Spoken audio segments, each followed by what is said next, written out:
हरे कृष्णा कृष्णा कृष्णा हरे हरे, हरे राम राम राम हरे हरे।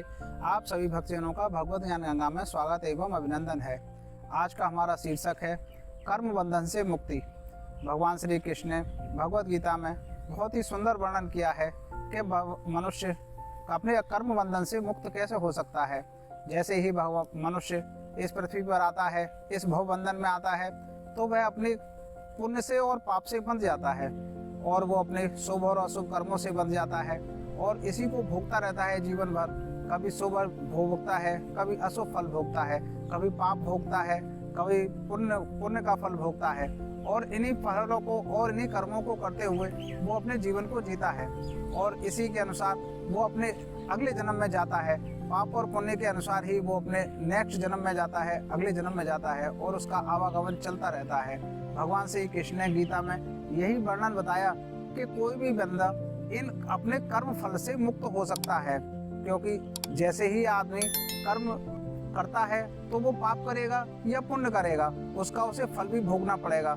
लेकिन अगर कोई भी व्यक्ति अपने जीवन में निष्काम कर्म को अपना लेता है, कर्म बंधन से वह मुक्त हो जाता है। निष्काम कर्म योग में इतनी बड़ा बात है, इतना बड़ा रहस्य है कि जिस बंदी के समझ में निष्काम कर्मयोग आ जाता है, उस बात को यह भली भांति समझ जाता है कि मैं पाप और पुण्य के फल से मुक्त हो गया।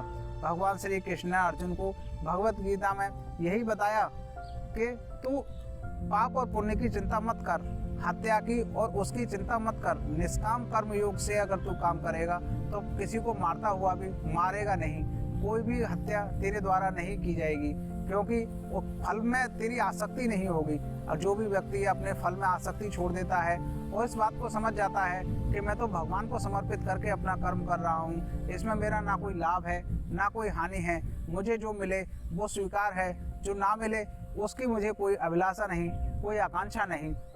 इस तरह जो भी व्यक्ति आदमी निष्काम कर्मयोग करना सीख लेता है और अनासक्त होकर कर्म करता है, आसक्ति रहित होकर कर्म करना सीख लेता है, तभी वह भव बंधन से मुक्त हो जाता है, पाप और पुण्य के फेरे से मुक्त हो जाता है।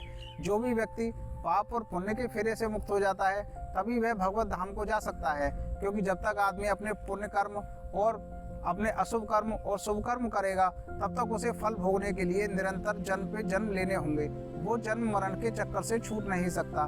लेकिन जो भी व्यक्ति अगर चाहता है कि मैं जन्म मरण के चक्कर से छूट जाऊं, मोक्ष को पाऊं, तो सबसे पहले उसे निष्काम कर्म योग को अपनाना होगा, अनासक्त होकर कर्म को अपनाना होगा।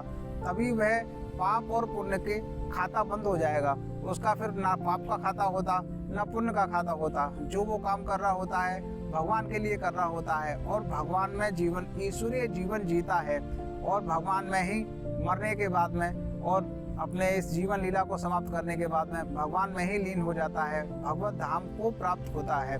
इसीलिए भगवान श्री कृष्ण ने निष्काम कर्मयोग पर बहुत जोर दिया है कि जो भी व्यक्ति अनासक्त होकर निष्काम कर्मयोग करेगा वह भव बंधन से मुक्त हो जाएगा, सारी पासों से मुक्त हो जाएगा। उसे ना पुण्य मिलेगा ना पाप मिलेगा, ना उसे अगला जन्म मिलेगा।